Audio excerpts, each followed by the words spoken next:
اعوذ باللہ من الشیطان اللعین الرجیم بسم اللہ الرحمن الرحیم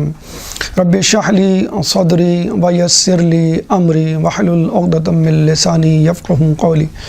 ان اللہ وملائکتہ یصلون علی النبی یا ایہا الذین آمنوا صلوا علیہ وسلموا تسلیما اللہم صلی علی محمد وعلی محمد وعجل فرجہم۔ مقام زہرا سلام اللہ علیہ کے حوالے سے کچھ گزارشات آپ کی سماعتوں کی نظر ہے۔ سب سے پہلے ایام فاطمیہ کے حوالے سے ایک اہم نکتہ جو وحید خراسانی کے توسط سے آپ تک پہنچانا چاہوں گا کہ ایام فاطمیہ ایام محرم سے اس طرح مختلف ہیں کہ ایام محرم میں ہم بقائے اسلام کی تجدید کرتے ہیں اور ایام فاطمیہ میں ہم بقائے تشیع کی تجدید کرتے ہیں۔ چنانچہ علامہ اقبال کے بقول اسلام زندہ ہوتا ہے ہر کربلا کے بعد اور تشیع زندہ ہوتا ہے ہر ایام فاطمیہ کے بعد، کہ ایام فاطمیہ میں بی بی سلام اللہ علیہ پر ہونے والے مظالم کا تذکرہ، جن مصائب سے وہ گزری ان کا تذکرہ، آپ یوں کہہ سکتے ہیں کہ کربلا کے واقعات ہمیں یزید کو بے نقاب کرنے میں مدد دیتے ہیں، تو ایام فاطمیہ میں بی بی سیدہ سلام اللہ علیہ پر گزرنے والے مصائب یزید کے ان رہنماؤں کی طرف ہماری رہنمائی کرتے ہیں کہ جن لوگوں کی وجہ سے یزید جیسے فاسق و فاجر مسند خلافت پر قبضہ کر کے بیٹھے۔ اس کے علاوہ جو چیز ہم اہم سمجھتے ہیں وہ یہ کہ روز محشر امام حسین علیہ السلام کے مقدمے سے پہلے بی بی سیدہ سلام اللہ علیہ جناب محسن کی شہادت کا مقدمہ لے کر آئیں گی، یعنی بی بی کا مقدمہ امام حسین علیہ السلام سے زیادہ اہم تر ہے۔ اور وجہ یوں بھی ہے کہ بی بی فقط اپنے ہی مصائب پہ نہیں روتی رہی بلکہ اپنے بیٹے پہ ہونے والے مصائب پر بھی روتی رہی، یعنی ماں کا گریہ خود اپنے مصائب پر بھی ہے اور اپنے بچے پر گزرنے والے مصائب پر بھی۔ ایام فاطمیہ اس حوالے سے بھی اہم ہے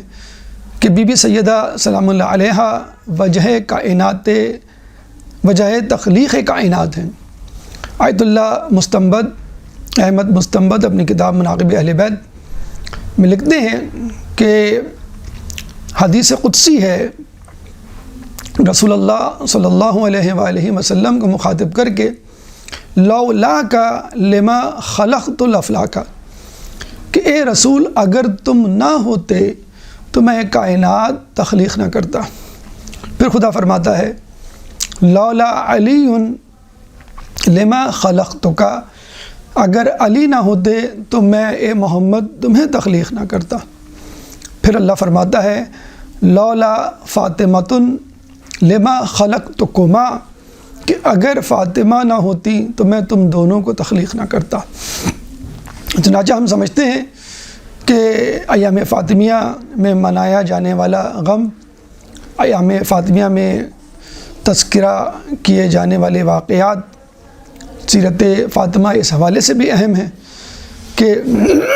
بی بی سیدہ کی ذات مقدسہ اس کائنات کی تخلیق کی وجہ ہے، لیکن اسرار زہرا کو درک کرنا ہر کسی کے بس کا کام نہیں۔ ہم دیکھتے ہیں کہ سورہ قدر میں جب اللہ فرماتا ہے انا انزلناہ فی لیلۃ القدر وما ادراک ما لیلۃ القدر، کہ ہم نے اسے لیلۃ القدر میں یعنی قرآن کو نازل کیا، وما ادراک ما لیلۃ القدر، تمہیں کیا معلوم لیلۃ القدر کیا ہے؟ تو لیلۃ القدر سے مراد بی بی سیدہ سلام اللہ علیہ کی ذات بھی ہے ایک مصداق مفسرین کے نزدیک۔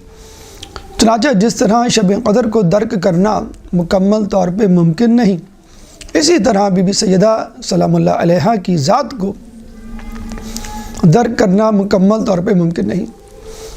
اور عجیب مماثلت ہے اس حوالے سے شب قدر اور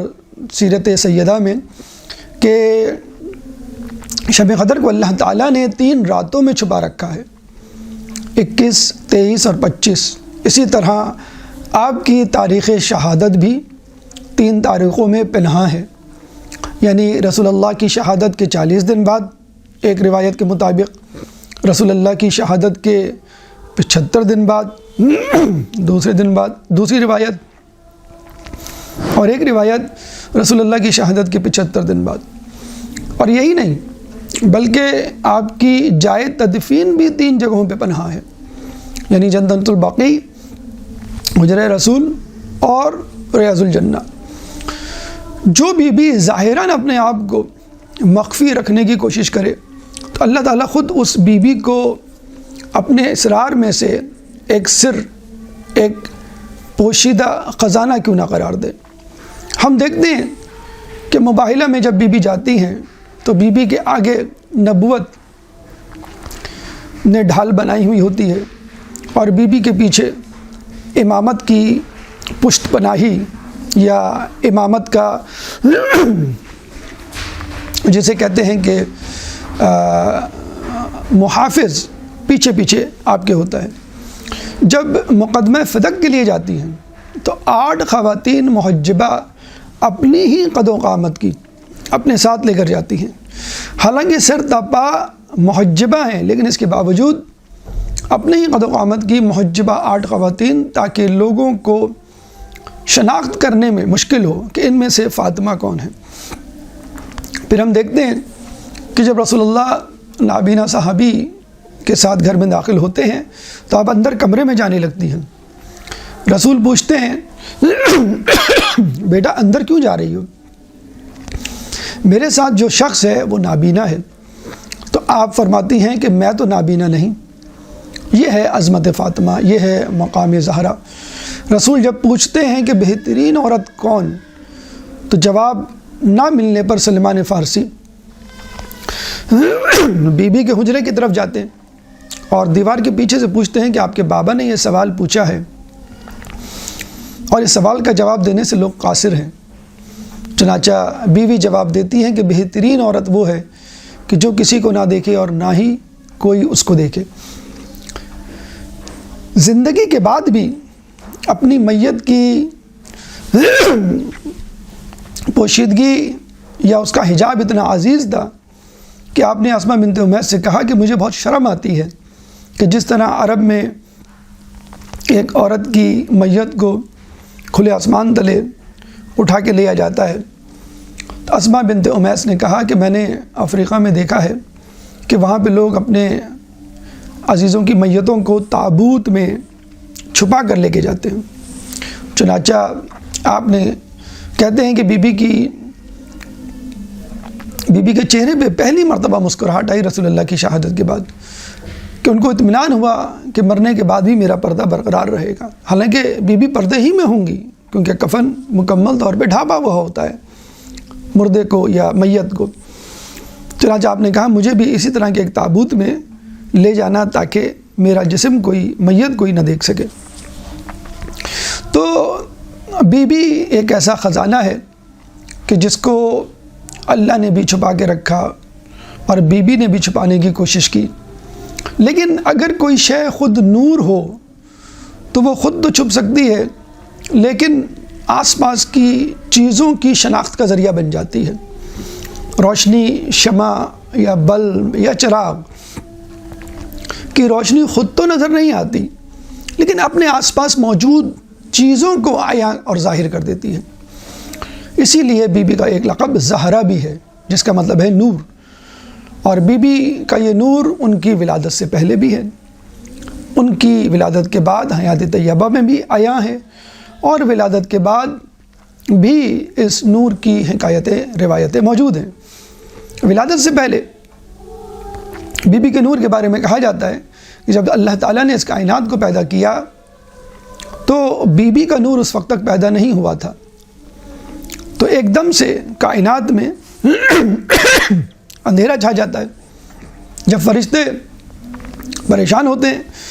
کہ بھئی اندھیرا چھا گیا ہے اور ہمیں کچھ نظر نہیں آ رہا، تو اللہ تعالیٰ پھر بی بی کے نور کو ظاہر کرتا ہے، یعنی نور تھا لیکن لوگوں پہ ظاہر نہیں تھا۔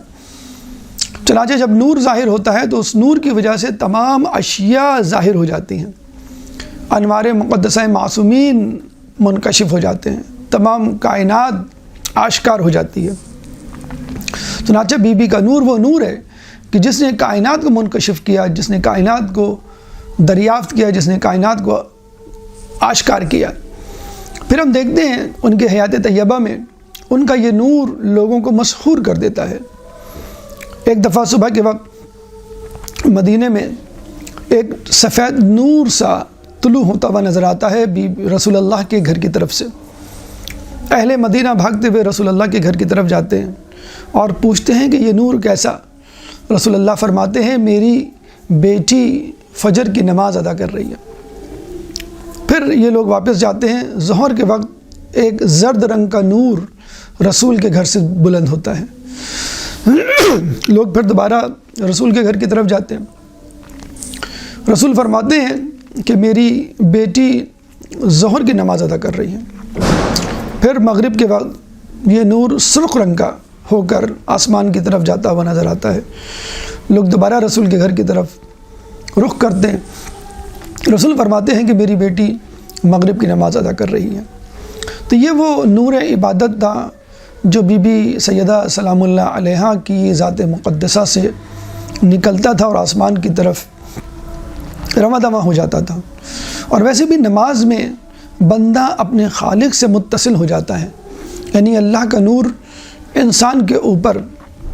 حاوی ہو جاتا ہے، جاری و ساری ہو جاتا ہے۔ چنانچہ ہم دیکھتے ہیں اللہ کی عبادت کرنے والے، نماز شب میں مشغول رہنے والے، نمازوں کو اول وقت انجام دینے والے افراد کے چہروں پہ ایک عجیب نور، تازگی اور طمانینت ہوا کرتی ہے۔ لیکن افسوس کے ساتھ کہنا پڑتا ہے کہ اسی نور کو، جس نور نے مدینے کی گلیوں کو منور کیا، رسول اللہ کی شہادت کے بعد مدینے میں نہ رہنے دیا، یہ کہہ کر کہ آپ کے گریے سے ہماری نیندوں میں خلل پڑتا ہے اور آپ کا گریہ ہمارے کاموں میں مخل ہوتا ہے۔ پھر ہم دیکھتے ہیں روایتوں ملتا ہے کہ جنت میں یکایک ایک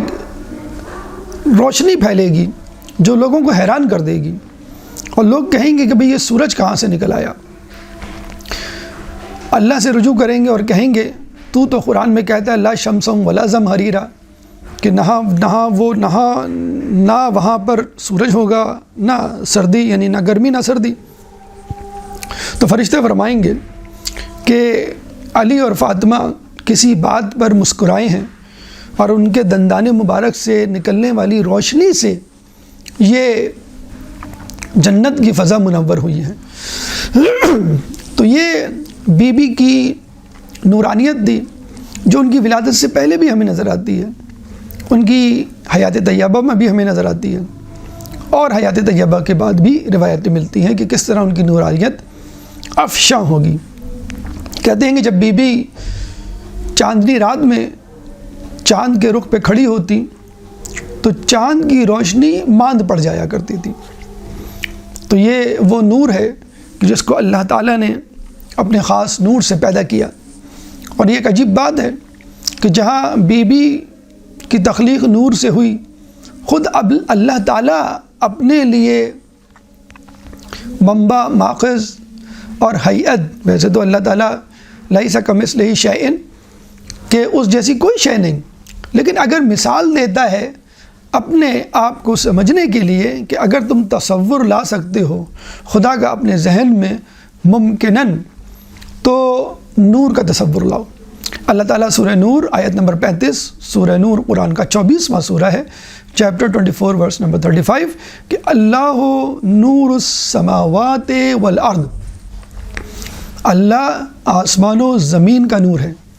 اور فقط اللہ ہی نہیں، اللہ کا رسول اور حبیب بھی نور ہے، وَدَاعِيًا إِلَى اللَّهِ بِإِذْنِهِ وَسِرَاجًا مُنِيرًا، اور اللہ کا داعی، اللہ کی طرف سے بھیجا جانے والا نبی، اس کی اجازت سے ایک سراج منیرہ، چمکتا ہوا چراغ ہے، نور ہے۔ تو اللہ نور، رسول اللہ کی ذات مبارکہ نور، اور بی بی سیدہ نور۔ اب یہاں پر یہ فیصلہ کرنا آسان ہو جاتا ہے کہ بی بی سیدہ سلام اللہ علیہا کی ذات کو سمجھنا مکمل طور پہ ممکن نہیں، کیونکہ ان کی تخلیق ایک نورانی تخلیق ہے، وہ زہرا ہیں۔ اسی طرح رسول اللہ کی ذات مبارکہ کو سمجھنا نہایت مشکل، مکمل طور پہ درک کرنا کہ وہ نورانی مخلوقات میں سے ہیں، اور اللہ خود نور ہے، اس کو سمجھنا تو یقیناً ناممکن ہے، بدرجہ اولا ناممکن ہے۔ ہمیں جو حدیث ملتی ہے کہ خدا کو کسی نے نہیں پہچانا سوائے رسول کے اور علی کے، اور رسول کو کسی نے نہیں پہچانا سوائے اللہ کے اور علی کے، اور علی کو کسی نے نہیں پہچانا سوائے خدا کے اور رسول کے، تو علی کو ہٹا کر اگر یہاں پہ جناب سیدہ کی ذات مبارکہ کو رکھ دیں تو بھی حدیث کا مصداق علی سے ہٹ کر خود بی بی بھی ہو سکتی ہیں، کیونکہ علی اور فاطمہ دونوں ایک دوسرے کا کفو ہیں۔ اب یہاں پہ ایک سوال پیدا ہوتا ہے کہ اگر بی بی کی ذات مقدسہ زہرا ہے، ان کی تخلیق نور سے ہوئی، اور دنیا میں وہ ایک نورانی عبادت، نورانی شخصیت لیے ہوئے تھی، تو ہم کس طرح اس نور سے استفادہ کر سکتے ہیں؟ رسول اللہ کی ذات مبارکہ ہمارے سامنے نہیں، خدا کو سمجھنا ہمارے لیے ممکن نہیں مکمل طور پہ، اور بی بی سیدہ بھی اس وقت ہمارے پاس نہیں، رسول اللہ ہمارے پاس نہیں، یہ تینوں۔ اب ہم کیا ایسا وسیلہ اختیار کریں کہ وہ وسیلہ ہمیں ان نور سے متصل کر دے، ان شخصیات کے درک کرنے میں ہمارے لیے آسانی فراہم کرے؟ تو ہم دیکھتے ہیں اللہ تعالیٰ رسول اللہ کی زبان مبارک سے کہلواتا ہے کہ العلم نور یقذفہ فی قلب من یشاء، کہ علم ایک نور ہے، اور اللہ جس کے دل میں چاہتا ہے اس نور کو ودیعت کر دیتا ہے۔ یعنی علم سیکھنے سکھانے سے نہیں آتا، علم اس خلوص، اس ارادے اور اس نیت سے آتا ہے کہ جس کو لیے ہوئے انسان علم حاصل کرتا ہے۔ ورنہ اسرائیل میں پڑھنے والے اور پی ایچ ڈی کرنے والے افراد جو ہر سال 500 کی تعداد میں گریجویٹ ہوتے ہیں یا ڈاکٹریٹ کی ڈگری حاصل کرتے ہیں اپنی اپنی یونیورسٹیز سے، ان کے لیے علم نور نہیں ہے، فقط ایک ملکہ ہے، ایک ایکسپرٹیز ہے، ایک کیریئر ہے، کمانے کا ذریعہ ہے۔ اصل علم وہ ہے کہ جو نور ہو، اور نور کی خاصیت یہ ہوتی ہے کہ وہ راستے کے نشیب و فراز کو واضح کرتا ہے، اور یہ علم جو خصوصیت سے اہل بیت سے منسوب ہے، حلال و حرام کی تمیز سکھاتا ہے، حق و باطل میں فرق کرنا سکھاتا ہے، دین و دنیا کی مشکلات کو حل کرنے کے لیے آپ کو ایک راستہ سجھاتا ہے۔ تو اگر آپ کو بی بی سیدہ سلام اللہ علیہا کی ذات مبارکہ اور اہل بیت کی معرفت حاصل کرنی ہے تو علم حاصل کرنا ہوگا۔ اس کے بعد ہم دیکھتے ہیں کہ علم کہاں سے حاصل کیا جائے۔ دنیا کا علم ہے، دین کا علم ہے، بہت ساری کتابیں ہیں، بہت ساری فیلڈز ہیں، میڈیسن ہے، انجینئرنگ ہے، سوشل سائنسز ہیں، پھر سوشل سائنسز میں جغرافی ہے،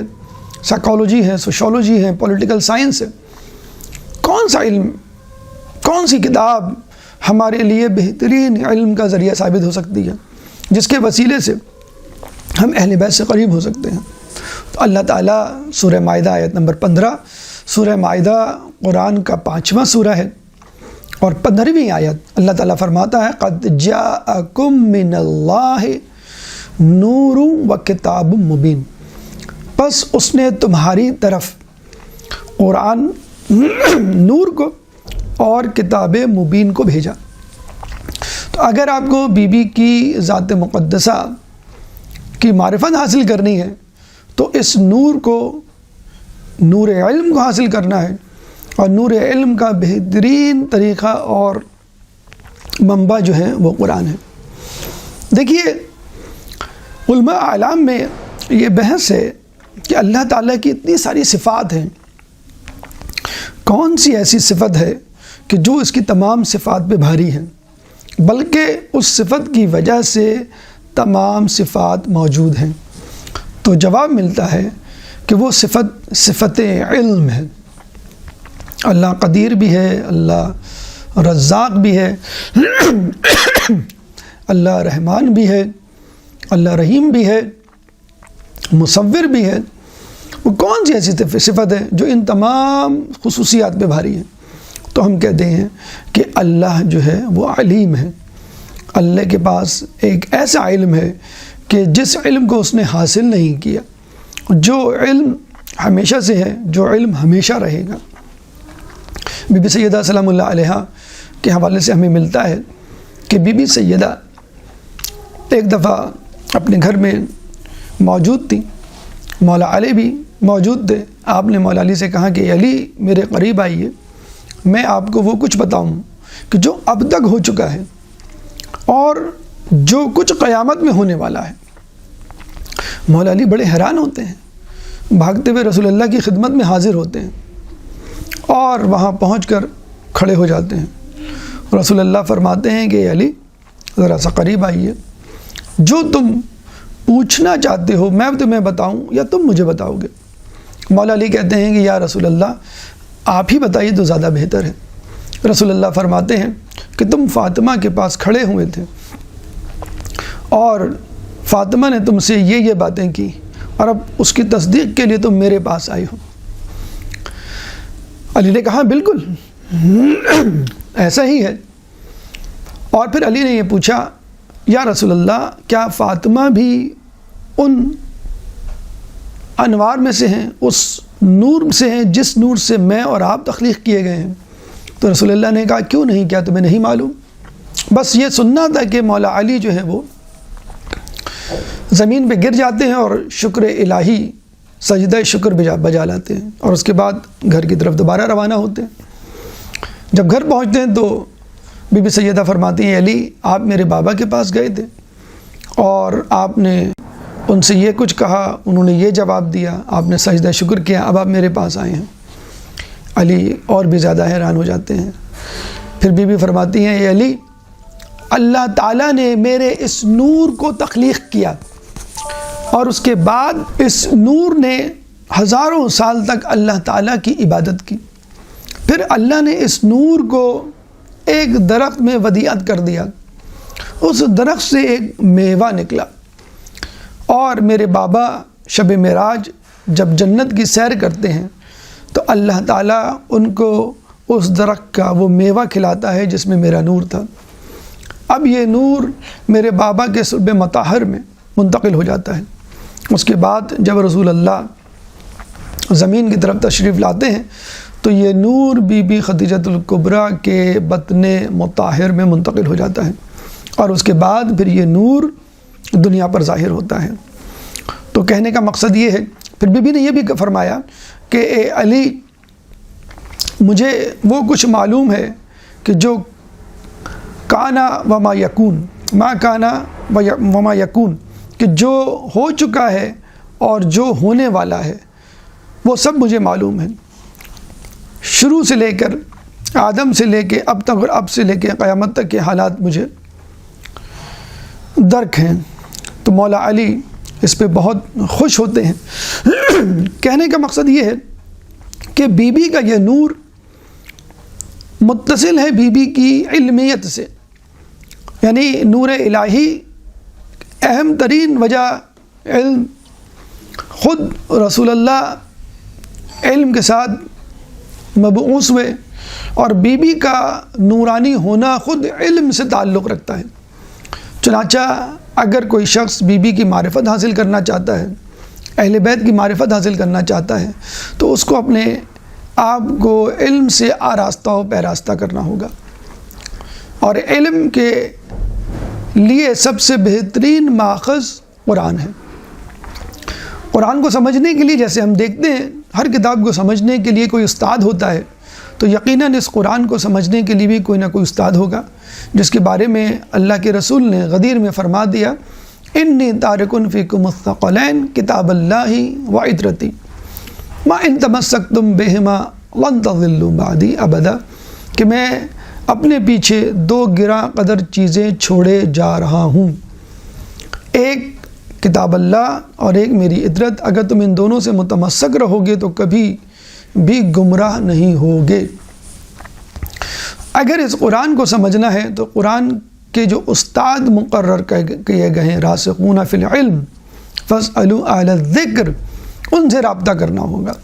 اور اس کے بعد اس قرآن کو سمجھنا ہوگا۔ اس کے لیے اس وقت ہمارے زمانے کے امام زمانہ عجل اللہ تعالی فرجک سے رابطہ کرنا ہوگا تاکہ آپ اس قرآن سے قریب ہو سکیں۔ قرآن جو کتاب کی صورت میں ہمارے گھروں میں موجود ہے، قرآن صامت ہے، یعنی چپ قرآن، خاموش قرآن، اور جو قرآن اہل بیت کی صورت میں موجود رہا ہے اور اس وقت امام زمانہ کی صورت میں ہے، اس کو ہم کہتے ہیں قرآن ناطق، یعنی بولنے والا قرآن۔ امام زمانہ سے اپنے قرب کو بڑھائیے اور علم کے شہروں میں، علم کی دنیا میں داخل ہو جائیے، کیونکہ امام زمانہ کو اپنی حکومت کے لیے عالم، علماء اور علم کا شوق رکھنے والوں کی ضرورت ہوگی۔ کہا جاتا ہے کہ امام زمانہ جب آئیں گے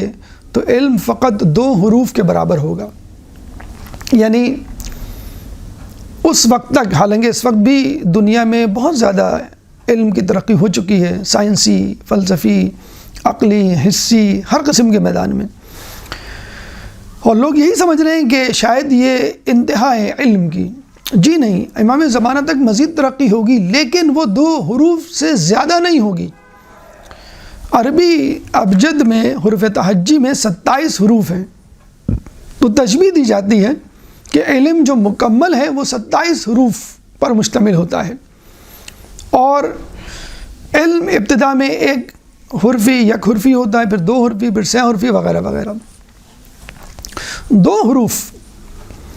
پر مشتمل ہوگا علم جب امام زمانہ آئیں گے۔ جب امام زمانہ آئیں گے تو اس علم کو آگے بڑھائیں گے اور ان 2 حروف کو 27 حروف میں تبدیل کر دیں گے، یعنی یکا یک ایکسپوننشلی اس علم کی ترقی ہوگی۔ اور جہاں تک یہ بات کہ جو لوگ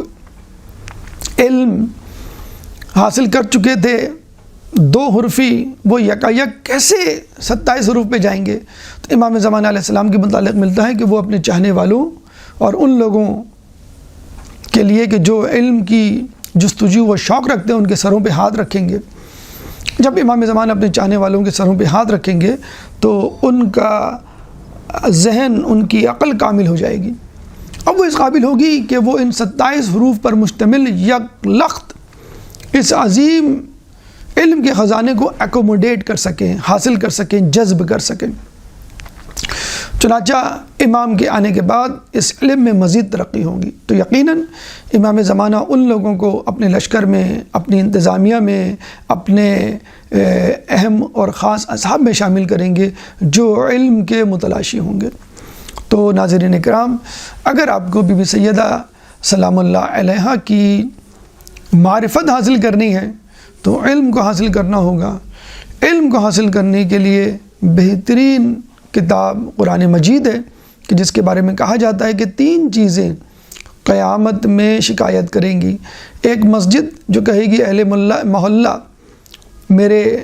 پاس آ کے میرے گھر میں عبادت نہیں کیا کرتے تھے، علماء کہ جو کہیں گے کہ ہم گھر میں محلے میں موجود ہوتے تھے اور لوگ ہم سے رابطہ نہیں کرتے تھے، اور ایک قرآن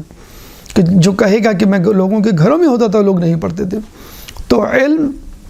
علم کا بہترین ذریعہ، منبع، ماخذ، سرچشمہ کتاب قرآن، اور علم کا سب سے بڑا استاد اور رہنما، قرآن کا ساتھی اور قرآن کا استاد امام زمانہ علیہ السلام۔ تو یہ تمام گزارشات آپ کے سامنے رکھی گئیں مقام زہرہ یا معرفت زہرہ کے حوالے سے، کہ ہمیں کس طرح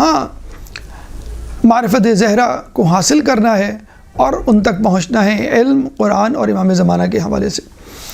اس زمن میں جو رکاوٹیں آئیں گی ان رکاوٹوں کے حوالے سے بھی بات کرتے چلیں کہ معرفت زہرا میں احتیاط کیا ہے، اس احتیاط معرفت زہرا کا بنیادی نقطہ کیا ہے۔ اس راستے میں احتیاط یہ ہے کہ جناب زہرا سلام اللہ علیہا کے دشمنوں سے براءت کا اظہار کیا جائے۔ اللہ تعالیٰ جناب زہرا سلام اللہ علیہا کی اذیت، ناراضگی، اداسی، غم و حزن کے حوالے سے اتنا حساس ہے کہ کوئی مفروضہ، کوئی فرضیت بھی برداشت نہیں کرتا، کوئی مثال بھی برداشت نہیں کرتا۔ ایک دفعہ رسول اکرم صلی اللہ علیہ وآلہ وسلم کے سامنے ایک عورت لائی گئی جس کا نام فاطمہ تھا۔ چوری کی شہادتیں طلب کی گئیں، جرم ثابت ہو گیا، رسول اللہ نے ہاتھ کاٹنے کا حکم دیا کہ اس کو چوری کی جو سزا ہے وہ دی جائے۔ چنانچہ جب سزا دی جانے لگی تو کچھ لوگ رسول اللہ کے پاس آتے ہیں اور کہتے ہیں یا رسول اللہ یہ عورت فلاں قبیلے کے سردار کی بیٹی ہے اور بہت بڑی شخصیت کی بیٹی ہے، چنانچہ آپ کو چاہیے اسے چھوڑ دیں۔ تو رسول اللہ نے فقط لوگوں کو سمجھانے کے لیے کہ میں کتنا عادل ہوں، اسلام کتنا انصاف پر مبنی مذہب ہے، رسول اللہ نے کہا لو کانت ابنتی فاطمۃ، کہ چاہے اگر میری بیٹی بھی فاطمہ بھی اس جگہ ہوتی تو میں اس کے ہاتھ قلم کر دیتا، یعنی چوری کی سزا دیتا اور کوئی دقیقہ فرگزاشت نہیں کرتا۔ تو کہنے کا مقصد یہ ہے کہ اللہ کے رسول نے بی بی کی مثال دی، اتنی بڑی مثال بتانے کے لیے کہ اسلام انسان پسندی کا مذہب ہے، اس میں کوئی اقربا پروری اور نیپوٹزم یا کوئی پرچی، کوئی کسی قسم کی جسے کہتے ہیں کہ کرپشن نہیں برداشت کی جائے گی۔ لیکن بہرحال یہ بالکل ایسا ہی ہے کہ آپ کسی فرما بردار نیک بچے کی مثال دیں اور اس کو کہیں کہ اگر تم نے بھی بدتمیزی کی یا شیطانی کی یا فیل ہوئے تو تمہاری بھی خیر نہیں، تمہیں بھی سزا ملے گی۔ اب وہ بچہ غمگین ضرور ہوگا کہ مثال دینے کے لیے میں ہی تھا، اور مثال اس لیے دی گئی کہ جب بہترین بچے کو ہم سزا دے سکتے ہیں تو ہم اس سے نیچے ابتر یا بدترین لوگوں کو سزا کیوں نہیں دے سکتے۔ رسول کا بھی مقصد یہی تھا۔ لیکن بہرحال جناب سیدہ سلام اللہ علیہا نے جب یہ بات سنی ہوگی تو تھوڑا بہت غم زدہ ہوئی ہوں گی، اداس ہوئی ہوں گی کہ رسول اللہ نے میری مثال کیوں دی، کیا میں ایسا کر سکتی ہوں؟ بحر الانوار کی روایت ہے کہ اللہ تعالیٰ نے جناب سیدہ کی اس ناراضگی، حزن و ملال کو درک کیا اور فوراً آیت نازل کی یہ بتلانے کے لیے کہ تم نے شہزادی کو ناراض کیا،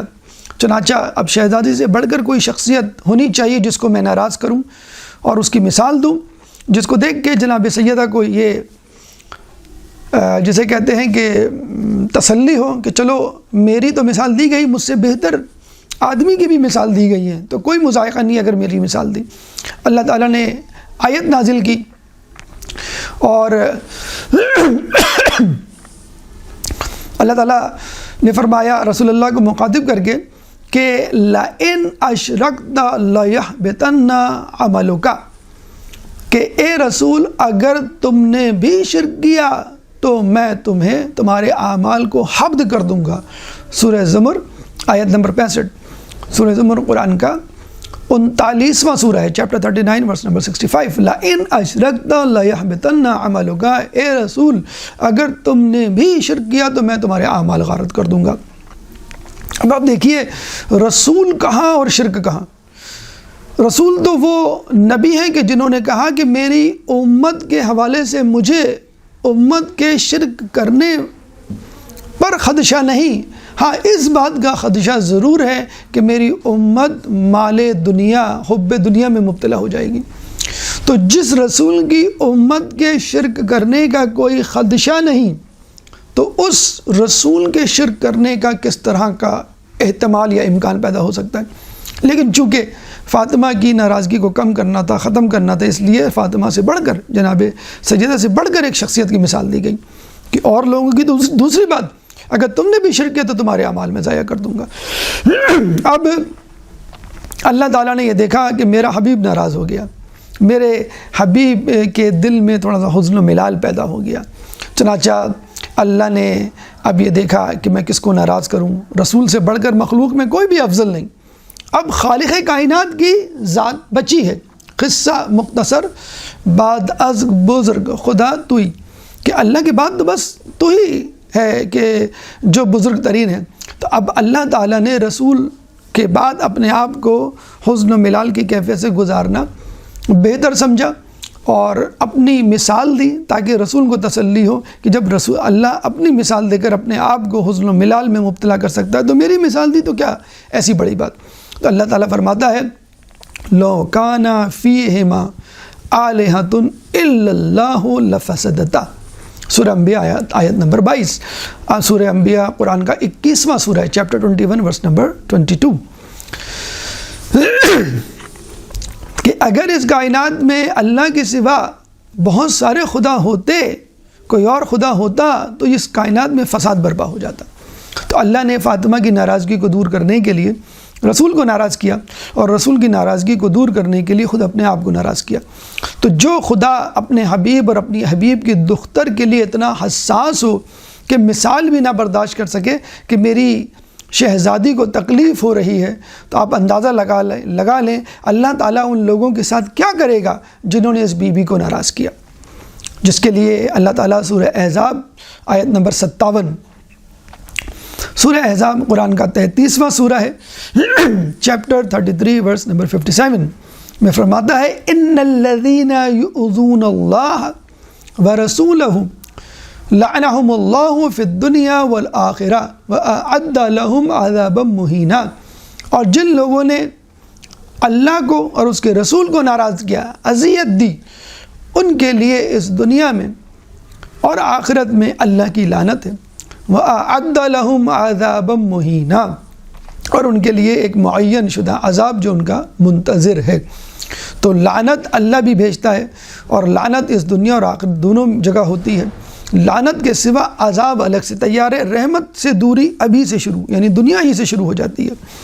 تو ایسے لوگوں سے کہ جو اللہ کی لعنت کے مستحق ہیں، دشمنان زہرا ہیں، ان سے دوری اختیار کرنی ہے۔ چنانچہ اللہ اور رسول کو ناراض کرنا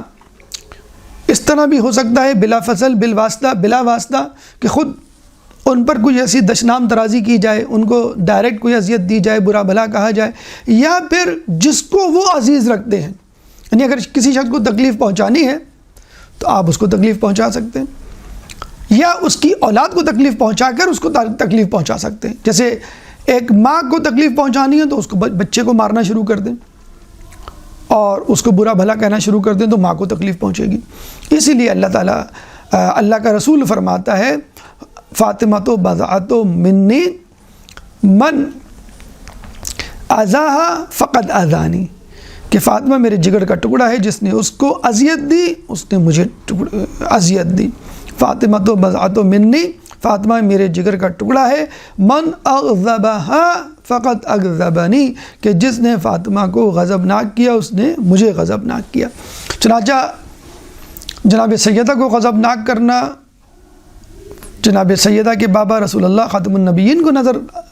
غضبناک کرنے کے برابر ہے، اور آپ کو غضبناک کرنا اللہ کو غضبناک کرنے کے برابر ہے، اور جو اللہ کو غضبناک کرے وہ اپنا ٹھکانہ حدیث کے مطابق جہنم میں تلاش کر لے۔ چنانچہ ہم یہ سمجھتے ہیں کہ دختر رسول کو اذیت دینے والے اللہ کی لعنت کے مستحق ہیں، اور ہمیں ایسے لوگوں سے دور رہنے کو کہا گیا ہے، ایسے لوگوں سے جو دشمنان اہل بیت ہیں برات کا اظہار کرنے کے لیے کہا گیا ہے۔ یہ بالکل ایسی مثال ہے کہ جیسے ماں اپنے بچوں کو کہتی ہے بیٹا اپنی تعلیم پہ توجہ دو اور اپنے کام سے کام رکھو اور گندے بچوں میں نہ بیٹھو، نوٹی بوائز کے ساتھ نہ کھیلو، تو ہمارا بھی یہ فرض بنتا ہے ایسے لوگوں سے براعت کا اظہار کریں، ایسے لوگوں پر لعنت ملامت کریں، ایسے لوگوں کو اپنے آپ سے دور رکھیں، اپنے نظریات کو آلودہ نہ ہونے دیں ایسے افراد کے افکار سے کہ جو بی بی سیدہ سلام اللہ علیہا کے دشمن ہیں یا جن کے رہنما بی بی سیدہ سلام اللہ علیہا کے دشمن رہے ہیں۔ اللہ تعالیٰ سے دعا ہے کہ ہمیں بی بی سیدہ سلام اللہ علیہا کی صحیح طور پہ معرفت حاصل کرنے کی توفیق عطا فرما، بی بی سیدہ سلام اللہ علیہا کی سیرت پہ چلنے کی توفیق عطا فرما، ہماری خواتین کو بی بی سیدہ کی طرح حجاب کرنے کی، عزت عفت کی حفاظت کرنے کی توفیق عطا فرما، جو پریشان حال ہیں ان کی پریشانی کو دور فرما، جو بے روزگار ہیں ان کو رزق حلال عطا فرما، جو رزق حلال کما رہے ہیں ان کے رزق میں برکت عطا فرما، جو مقروض ہیں ان کے قرضوں کو ادا فرما، جو زندان میں ہیں ان کو رہائی عطا فرما، جو راہ میں ہیں ان کو منزل عطا فرما، جو گمشدہ ہیں ان کو ان کے پیاروں سے ملا، کرونا اور اس جیسی دیگر خطرناک بیماریوں سے بالخصوص مومنین اور بالعموم تمام انسانیت کو نجات دلا، مسلمان دنیا میں جہاں جہاں آباد ہیں ظلم و ستم کا نشانہ بنے ہوئے ان سے ظلم و ستم کو دور فرما، امام کے ظہور میں تعجیل فرما، ہمیں ان کے انصار و اعوان میں شامل فرما۔ ربنا تقبل منا انك انت السميع العليم وتب علينا انك انت التواب الرحيم برحمتك يا ارحم الراحمين۔